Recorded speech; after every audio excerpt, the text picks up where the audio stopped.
Good afternoon. I am no longer the collaboration director because the collaboration ended 3 or 4 years ago. But what I can do is go through the retrospective on what we did in trying to help Singapore develop a new university. What happened is that there was Singapore, we had a long relationship with Singapore. We did several programs, and we actually developed a relationship with Singapore for probably 15 to 20 years through several sets of programs. And what was important was there was a development of trust between MIT and between the Singapore government. They believed that we would deliver on what we said.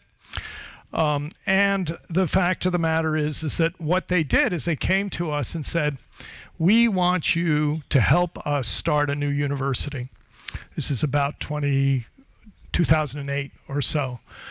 And they had, Singapore has some absolutely top-tier universities, but the Ministry of Education realized or felt that their graduates, although you could hand them a problem and they could take care of it, they were not going out and innovating. They weren't starting out. They were the people that would do the analysis for you, but wouldn't say, you know what, this is what we should do. We should think about doing something like this. And they came to us and asked us, can you do something about this? They actually put a request for proposals out. I think there were 3 universities that proposed.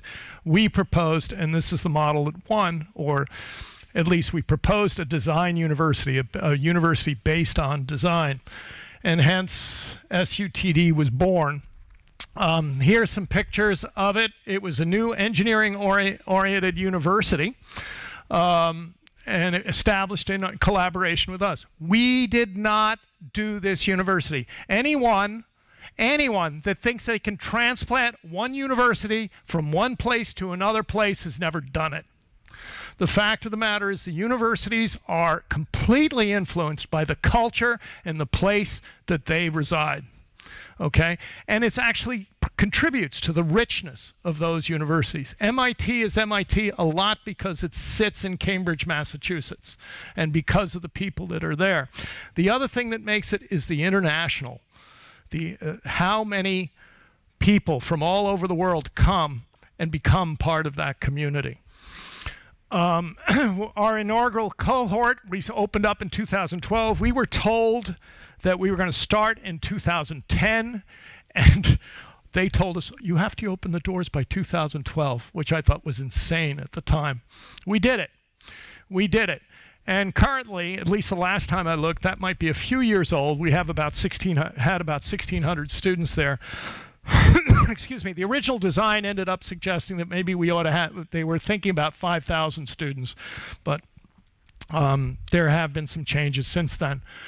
And again, this is one of the largest, most complete effort at MIT that MIT ever did in trying to start another university.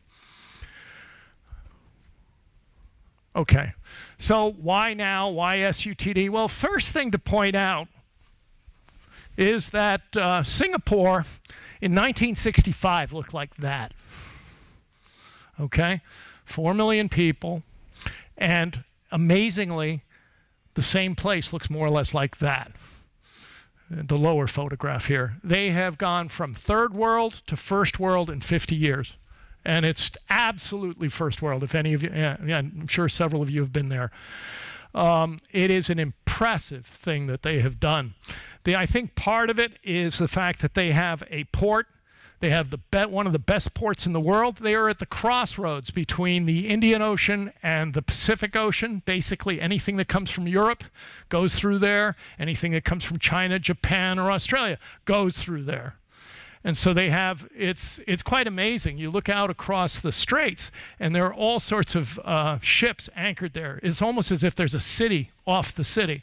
It's very impressive. And they were able to turn that and recognize that the importance of integrity, developing a society that had integrity, and recognize that that was important, that their biggest asset was the port, but also their people, right? There isn't a lot more.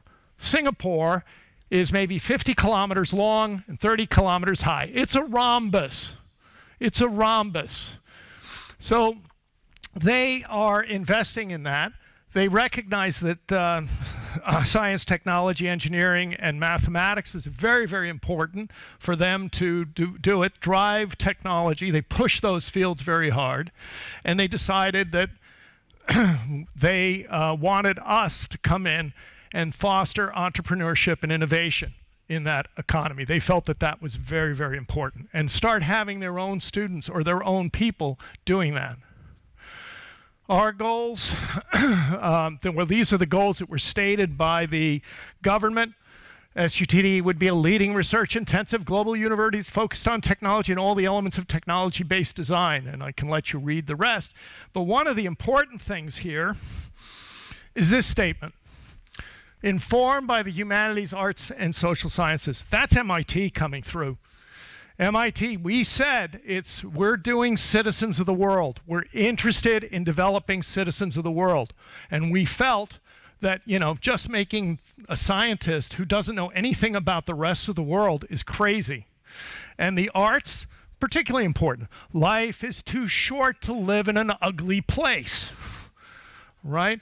That is an important aspect of life, and we ended up pushing that. The other thing is it will embrace the best of East and West and drive a knowledge of creation and innovation, as well as innovative curriculum and teaching approaches. East and West.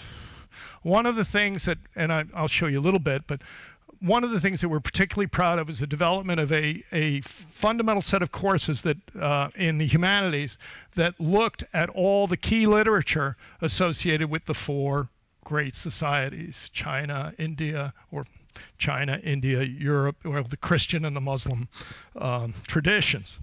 And so remember that Singapore has roughly speaking, four different ethnic groups. There's European, there's the Chinese ethnicity, there's the Indian ethnicity, and then there's the native Malays that are all part of that. Those are the major groups. And having an understanding of the other groups, a tolerance of the other groups, understanding where they're all coming from is critical and particularly important. And we ended up working on, we actually had to go find people because most departments don't have that kind of breadth. And we actually had to bring several people together to develop these sets of classes so that we could deliver it and have an overall view that spanned both the Eastern cultures and the Western cultures. We felt that that was important. Here's the curriculum. It's basically 3.5 years. It's compressed into 3.5 years. It's changed since then. We ended up saying, look, everybody takes the same classes, Advanced Mathematics, Physics 1, Chemistry, World, Civilization, and Text is the class that I just was blathering on about. Advanced Mathematics, Physics, World, Civilization, and Text 2. And then we went Modeling the System World, Engineering, basically 3 terms. We felt that it was important that there was a universal coverage on 3 terms. This, if the students are all taking the same classes, we were working at trying to develop a sense of community. It's very important to get a sense of community, a sense of belonging, a sense of loyalty to the university. Going on, the other thing to point out is architecture and sustainable design, engineering product development, engineering systems and design, information systems, technology and design. They're all design is there. Design is in every one of those disciplines. But the point is that we're not mechanical engineering. We're not biology. We're not, what are the standard disciplines? And in fact, what we did is it was important to smear across those disciplines because we felt that, having a sense of multiple disciplines, yes, there's more emphasis in one than the other, but nevertheless, we should not, when we're thinking about designing a new curriculum, we should not be linked to things that were set up in the beginning, that were the end of the 19th century. That in fact, we should be thinking more broadly than that. And what happened is we came up with these 4. There's some politics in the exact decisions that were made in there, and I won't go into that. And then the architecture core, probability and statistics was not covered in there, so there was that for the engineering core. And then entrepreneur management, social science, and humanities goes throughout all of the disciplines. And now those are buried. There are courses that cover those things, but are generally tailored to the particular discipline in question. And then technical application electives. This was a bringing together of the studies that they've done and being able to apply at very specific problems. And finally, a capstone, which was integrated over, notice that all four, what happens is we bring everybody back together to work on major projects that run the entire year. Now, Singapore is a corporation. Anyone tells you it's a country, they've got it wrong. No, seriously, all kidding aside. The fact is that Singapore, it works very much towards moving themselves forward. It's a small country, it's a city-state, and they, what amazed me is they were going to sit there and say, oh yeah, we'll get 100 corporations. We'll have 100 corporations come in and interact with the students. And I thought to myself, yeah, you're going to do that. They did. They did. They proved me wrong. They went out and they found that there's a whole system where the faculty evaluates possible interactions with that, and they're thinking about what's good for the students, you know, and then the industries obviously are trying to balance those two things. But anyway, what happens is there's an industry person that's designated and actually spends time with the student design groups, and they develop a project. And it's an entire year that they spend together. It's been a highly successful program. All right, and so the curriculum that we did was, again, it tends to be engineering and architecture, so it lends itself to a very much hands-on approach. And we felt that that was important. Why? Well, one reason is the Singaporean, if you look at the Singaporean culture, they're apartment dwellers. You're not drawing off of people that are running farms, you know, who have a lot of hands-on type of stuff. The thing is, to be innovative is to sort of also have some understanding of what the physical world is, and the hands-on stuff was important. It also allows or brings you into being able to run cohorts. So the first thing we do is we bring the students in, we give them a room. We say, here's 40 of you, you own this room. The faculty come visit, talk about things and work it, but you own the room. And the students, and what happens is that, have you ever noticed when you go to college or even any place, I go and I sit at a lecture and it starts at the beginning of the hour, and I sit and listen, and invariably when I look at the clock, it's always about the same time, 10:25, 10:30, 10:35, somewhere in there, okay? All of us have a fixed time at which we can focus. And as you have this lecture and you go through, you start getting tired. It's like, oh yeah, okay, look at the time, and you do that. Now what happened is, as part of this and recognizing this, the faculty, we'd have teams of faculty that would go into these classrooms and they would present something for 15 or 20 minutes. And then it would break out and the students would work on some exercise together, 3, 4, 5 of them. You sit there and say, oh, well, there's always going to be the kid that sits in the corner and doesn't do anything. Yeah, that can happen. But on the other hand, you actively try to make sure that doesn't happen. But the fact is that they engage and they teach each other. There's invariably somebody who gets it, and there are people that don't get it. And that also introduces camaraderie, the idea of working together, that it's better for everybody to do better. And in fact, certainly in college for me, working with people that didn't understand the thing, whereas I did, I learned it a lot better because I had to explain it 5 times over. And this is what we're trying to do, or what we did. I mentioned the cross-disciplinaries, 2-semester capstone project I mentioned. The other thing we did is we limited the students to 4 classes per term. 4 classes per term. Why? Why? Because in fact, if you're going to be creative, you got to have time to be creative, right? And you know, this also goes with the attitude that was prevalent in there is, you know, the students, more courses, got to take more courses. That's how I learn better. We said, no. What you need to do is you need to have time to think about things. And in fact, we went to this point, we took this even further.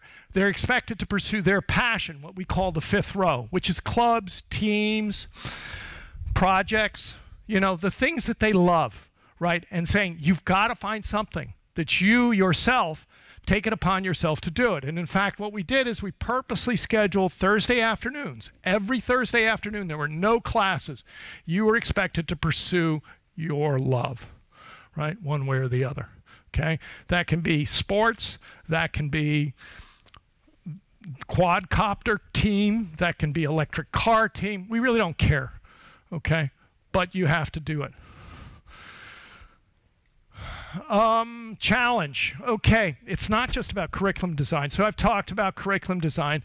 We ended up, you know, one of the things is getting the right mentality. What is the right mentality? Well, if your mentality is, you know, I like going out and having beers, probably not the right mentality. But on the other hand, what we wanted to do was foster a certain mentality in the SUTD community, because what happens is once you establish it amongst the older students, it kind of filters down to the younger. The other thing is faculty, local, you know, influence the mindset, and we basically went through curriculum development, faculty culture, how do we do that, collaborative research through work interactions with MIT, and also looking at student culture. So when we did that, didn't go. There it goes. Faculty exchange. So here are various faces of my colleagues who participated. You'll notably see that I was not there, so I must not have been in that project. But anyway, no, seriously, these are people who had all participated. We sent people over. I had to be over there for 6 months as part of it, and then as director, I was commuting to Singapore back and forth. My frequent flyer miles went through the roof. But anyway, you want a flight anywhere? No. So anyway, what we have is we had these people going in. We had residencies.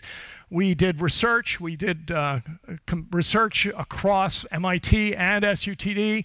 In fact, it was used as a recruiting tool by SUTD. It's like, you can spend some time at MIT.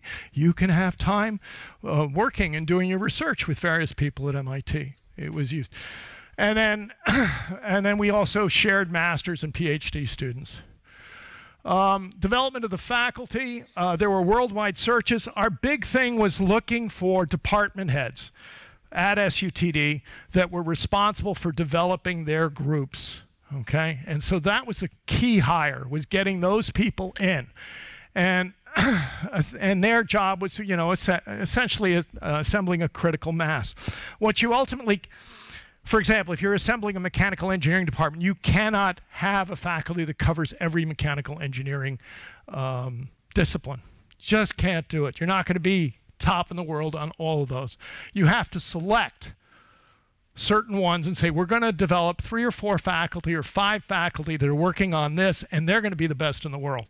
That's what we're doing. And you know what happened is that these department heads were basically set up and did these searches, looking for junior faculty and looking for senior faculty that were willing to drink the Kool-Aid that we were trying to push for the teaching and all that happened at SUTD. The other thing is MIT, we had all sorts of experts. The bottom line is I am not qualified to assess a Shakespearean, a faculty member whose expertise is Shakespeare's writings. I'm not qualified for that. But if I go through MIT, I can find people that are experts in that general field and can make that. So we ended up evaluating a lot of the faculty applications that were going on. Finding and attracting the right students. Singapore and many places just use exams. You take exams, you rank order everybody, and you say, oh, these are the best students, and so forth. But we're looking for creativity. We're looking to foster creativity.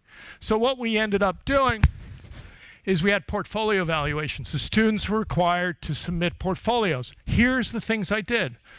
I'm an artist.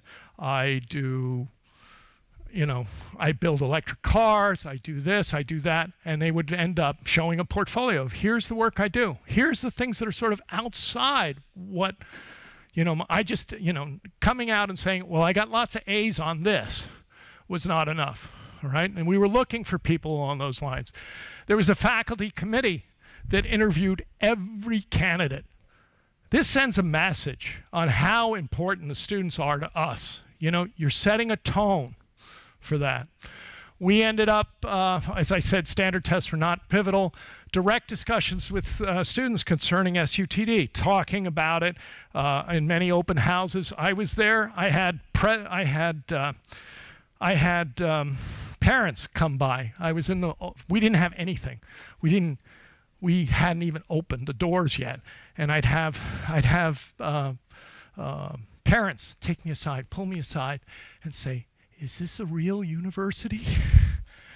I said, "Yeah, that's why I'm here. We're intending to start one." And we ended up getting some really, really phenomenal kids coming in. Again, collaborative learning environment, student access to facilities. We had full workshops that were available to them. We had machinists that were there stocking them. 3D printers they actually had in their cohort room so they could build the things that they might want. And as I said, we limited the number of class, and I already talked about fifth row. So here is just sort of an indication of why I think the student-run things are very important for learning. This is an assessment that was done. Caterina Baggiati was involved in this. And looking at all the clubs and the registered things that were run by the students, and then they were categorized here in arts, academic and professional, cultural, games and hobbies, and so forth. And they went through and mapped all of them. And in MIT, there are 436 documented ones. I'm sure there are more. Okay? Now, the point is, in terms of what maps, what they do. For example, here are those various categories across the top. I'm sorry if you can't read it, but they're there. And these are the list of things that might be things you want in a human being. Civic responsibility, creativity, critical thinking. And what happens is these things match and actually teach things that you want in your graduate. So these are important aspects for it, okay? It is another teaching tool. You don't have to do it. Here's a thing. We had student culture. We had a lot of students coming to MIT. I actually taught a boat building class. Here they are building boats and putting them in, and then they were electric boats, and they were racing around the Charles River in their electric boats that they had designed. One of the things is I also had that was a summer program. I also started a winter program where we had SUTD students come over and interact and work with MIT students. And one of the things, don't tell them I said this, but what happens is that invariably in our summer program, we started with electric cars.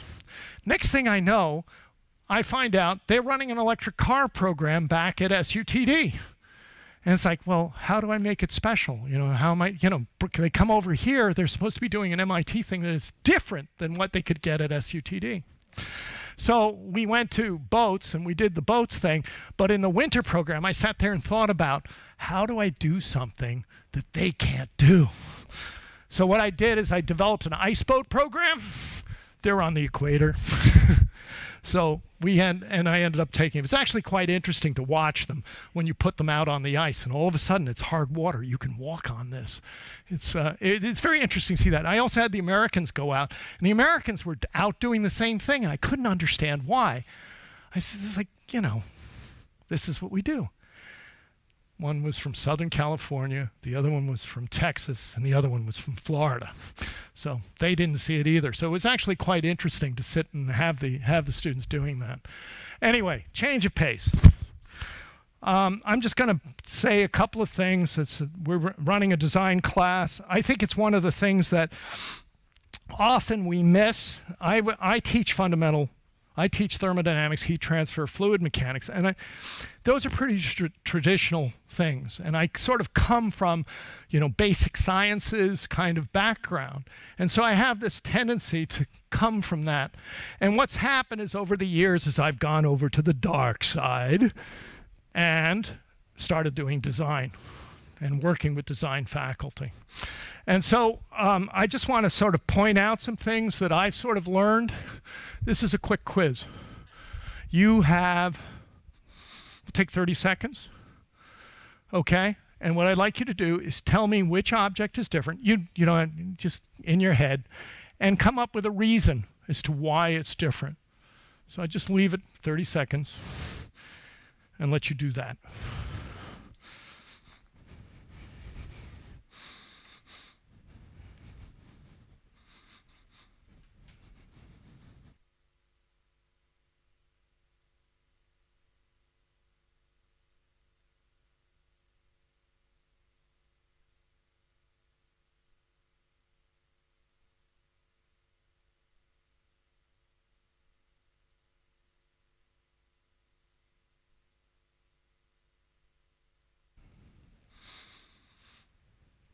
You ready? Show of hands. How many said B? Well, if you said B, congratulations. They're all straight lines. How many said C? Congratulations. It's the only one that's asymmetric. A, congratulations. Has no pointy bits in it, right? What about D? No one. That had a straight line and an arc in it, and none of the others did. E? There, we have an E. It's the only one that's a projection of a triangle on a curved surface. What's the point? What's the point? Our educational systems, the way we teach our students, is to educate them to think there is one and only one answer. And I grant you, the way I stated the problem, I'm guilty of that, right? But one and only one answer. And once the answer is obtained, we stop thinking. We stop thinking. This is wrong, because life is not like that. If you think about all the problems you have in your life, how many of them only have one answer? Okay? It's not true. And this tends to lead us into solutions and systems that follow what has been done in the past. Well, that's the way we always did it, right? It goes for education, society, our students, ourselves, right? Oh, I'm sorry, I missed the last one. Innovation comes from looking for the next answer. After you come to your first answer, probably everybody and his mother has already thought of it. Okay? The idea is to go further, to start looking for the next answer. This is also something that we, in teaching our students, you know, so many of us have this little voice in the back of our head that say, you know, I can't be innovative, right? Any idea I have is crappy, it's not good, right? You often have that. We all have that little voice in the back of our heads, right? The point is in getting the students to do, ideate, think, come up with lots of crazy ideas, throw away the idea that it's not good. Doing it is convincing them that they can be innovative, that they can think about greater things and be useful to doing that. Too many of us, having dealt with the one answer syndrome, don't think we can do it. Now here, as I said, lots of ideas are pathways to creativity. This is a graph that was generated by a graduate student at MIT, where what we did is we had product design ideas, and then looking at what the group ultimately came up with, what idea they came up with, you know, after 50 tries, let's say, or after 40 tries, or after 30 ideas that they filtered down.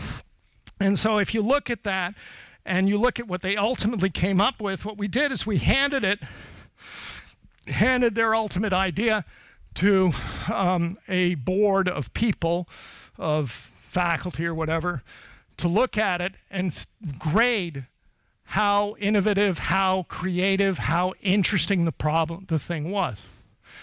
This is a correlation. This is a correlation. Basically, I mean, I think it's remarkable, linear thing. You're basically looking, well, it's a power law, I think. And it's linear. It's a linear thing. More ideas you have, the better ideas you have. Linus Pauling knew this. Nobel Prize winner, twice, all right? The best way to have good ideas is to have lots of ideas. So mental locks. Don't be wrong. Fear of failure. Faculty are afraid on their reputations, particularly the old geezers, right? They're afraid of that.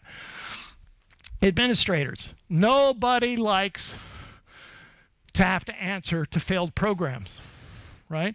Students and faculty are conditioned or to avoid or admit failure. It drives me nuts when I'm in a system where I start asking questions of a student about what they're working on, and they start and try to give me some story about how wonderful it is. It tends to drive me nuts. I go in and I start asking really nasty questions until they eventually look at me and go, don't know. I said, okay, great. Now let's start working this further forward. And my hope is they learn by owning up, they get help. You know, that's at least my approach. Non-existent self-imposed constraints that may be changed. The fact of the matter is a solution that worked 100 years ago or 200 years ago may not be appropriate now. We do not run around on wooden wagon wheels anymore, do we? It's not a good idea. It's not new. Don't be silly. It's not my expertise. Oftentimes, a lack of knowledge is actually an empowering thing because you don't know what you can't do. And in fact, often opens us up into avenues that might actually be doable. Other things on changing how we teach. Faculty buy-in is key. If you are looking at changing an existing university, you need to have champions for certain sets of ideas. If you don't get faculty to buy in, you've lost. You've lost. We actually did that. I was part of a very successful program that we did, but it was only because the administration backed us up and we were shielded to go and develop an entirely new type of course, which our colleagues, I had people telling me that what we were doing was insane. I had several colleagues tell me that. And as a junior faculty member, that's pretty scary. And then again, with success, you look to propagate. The other thing is trying to propagate these lessons to other people, convincing other faculty to do it. If you see working hard for their benefit, the students will help you. The students are very forgiving. If they know they're part of it, they'll actually help you and pull for you. Diversity. Diversity was an advantage. SUTD, when we brought in, we had an international faculty, and the ideas, the variation in the ideas, because these people had such different backgrounds, it was very different. Use diversity to your advantage. Look to other institutions for successes. Part of this is talking about MIT. We've gone out, we've failed many times. We can sit there and say, we did this and this is what went wrong, or these are the reasons why we think it went wrong. It might work for you, right? But using those and to come up with what works for Latvia, not what works for Cambridge, right? No shame in learning from others and building on their ideas, and change is hard. No one likes being moved from their comfort zone. If I've been doing it the same way day in, day out, and I'm comfortable and I don't have that kind of feeling that, there's got to be something more. If I don't have that, it's very hard to get me to move. And that's all I have to say.